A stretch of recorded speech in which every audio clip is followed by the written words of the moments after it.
What up, you guys? Chris from One Strong Home. Today we're doing homestead stuff. We started putting in a gate and I thought, you know what? Why don't we record this for the people so they can see how we do it, right? So we started here. I'll get you in close, but stay tuned.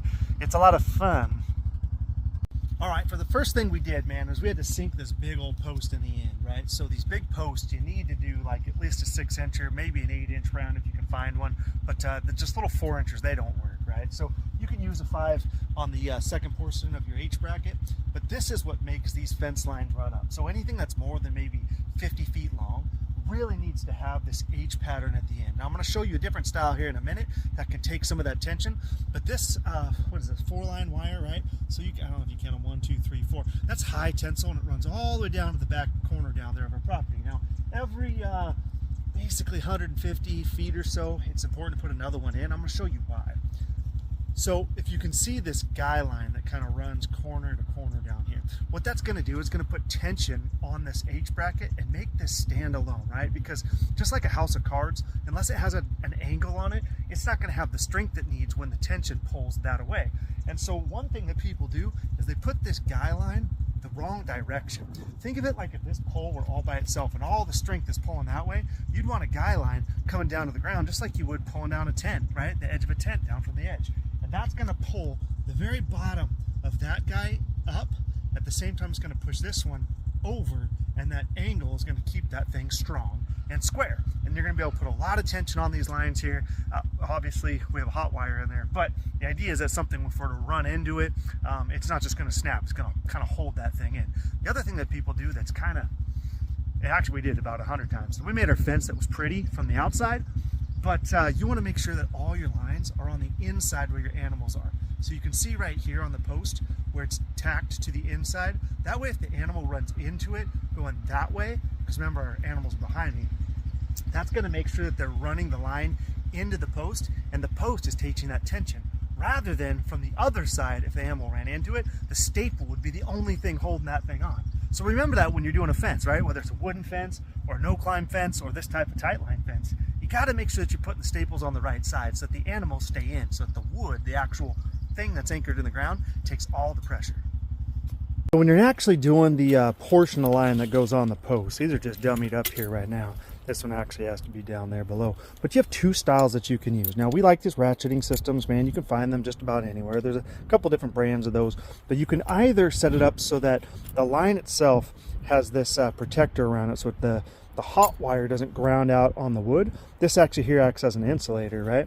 Or what you can do is set it up like this style over here where you don't have the insulator around the wood. Instead, there's an insulator on the line itself so that the metal doesn't actually connect. Because remember, as this line is hot, going all the way down the line, this is going to be also hot, right? So it'll shock you, which will make this touching metal shock you. And if it touches this piece to this piece, then it's going to be able to ground out on the wood, right? So this in here, if you can see, is just separated, right? There's a plastic from this side so that this loop goes around the plastic and around the plastic so they don't actually come in contact. The other style obviously is like this. And this is just 2 ways that we can show that we've done these at different times. A couple of different styles of these here. But remember, anywhere that you're going to come in contact with the wood, if you want this line to be hot, you got to put some type of an insulator. So if it touches the wood or touches a steel stake, or in this case runs by, your actual line runs through these and put your staples on. The only problem with this style right here, they're really nice, they work really, really well, but you got to put them on first because you can't put them on once the line's already up if you have another, a new one that you have to go in. Now they make a ton of different styles and clips that you can put on later on, and we'll show you a couple styles of those too. But just think ahead, man. You might be able to save some money because it all costs, man. If you can get a couple of these little things of hosing and put them on in the right order, it's going to save you a lot of heartache later. All right, guys, so all you got to do is make yourself a loop, right? I just fed the wire through. Don't forget to hook this guy on here, right? That's the actual ratchet that makes it tight. You make these little brackets. One slides on, one crimps over. You're just going to crimp that thing down and make a loop around this pole. So this is what you'll need, right? There's different sizes for different brackets. And just give yourself a little extra space. Try to get this on with one hand. And as you do it, this compression fits. Smash it down in place. Now, typically you're going to want to put 2 of those on there or bend them around because the tighter you pull that, the more strength it's going to put, tension it's going to put on that little bracket. 2 of them in a row really help. Some places when you're going tight lines, you want 3. So you're gonna set this down to about the height you want it. Don't make it too tight yet. I make this cool tool where it does both styles. All right, if I can this one hand. Nope. All right, all you're gonna do is take this guy here and ratchet that guy around. 2 hands is definitely easier than 1. All right, it's gonna tighten your line up so you can do that. You know, rinse and repeat. Another great fencing tool, this was like 30 bucks probably, is this wheel line, right? I just put it on a stake and drilled it straight into a log so it had a heavy base, but it's nice to not get that thing all caught up and stuff. If you try and unroll that thing by hand, you are just gonna have it's gonna be a big knot, big problem. So having this on there, you know, I've even put it on the back of the side-by-side and drove it, you know, 300 feet away, and it works pretty darn well. Just anchor the other end and make sure it's got free room to spin. But putting in a heavy stump or heavy log like that, it's just a piece of firewood, right? Really helps, because then you can carry it around, has a good solid base, doesn't just tip over, and makes your job, you know, quite a bit easier.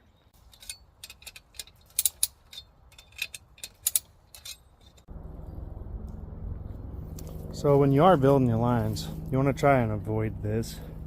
I'm going to have to get an offset here, but see when my bracket comes in contact with that support post, I'm going to have to put a piece of plastic or some insulator between there. Otherwise, with this one being hot, it's going to ground out and it's not going to shock the animal, right? So like the rest of these, you can see them offset, and you can put this in one of these brackets right here. These are pretty simple. They just go in, they lock them in place, right? All right, then you drive a nice spike in it. We put some tension on it, and then as it releases tension, it'll come back up to plumb. We can pull that line. Well, here we go, guys. So getting rained out, day's almost done. I need to hang that gate, but then it'll be our new road going to back. It's all muddy, but put up that fence line today. Had to cut out that stump, obviously, because I didn't want to pull that big old sucker out. That's a really good size old growth cedar, right? So all those chunks I cut off the top, but that works nice. And then a good strong post. That's the gate into there, real muddy paddock. Fix that corner post and the guy lines down across that little way there, and you can see 45 up that other post there, right? Nice and tight. On the far line, all the way down across the ravine, doing some logging obviously, and up to that corner post there with a nice H bracket. Well, thanks for joining me today, guys. Farmer's job is never done. If you're a homesteader or starting, you're going to realize that, man. But I'll tell you this, put the time and effort into it once. We have redone fence lines a dozen times, right? And this nice tight wire, it's really strong. In fact, these big 1,400 pounder bull Highlanders, this stuff is really strong tensile strength. You can get a lot of pounds of pressure pulled on that. And then we actually fell a couple of trees down on top of it, and it just sprung right back up. And they were like, that tree right there, that big old cedar we cut down, fell right on top of the fence. Same thing down here. We fell a tree right on top of that fence, and I had to replace a wooden post. But as soon as we took the tension off it from the log, those things stood right back up, and pretty awesome, right? So the ability to kind of reuse your stuff and make it last a long time, farmer's dream. Thanks for joining us today, you guys. If you got questions, put them down below. By the way, like, subscribe, hit the little icon that says announce when Chris has something cool to say, right? Don't forget to find us on the Patreon. We'll see you guys soon.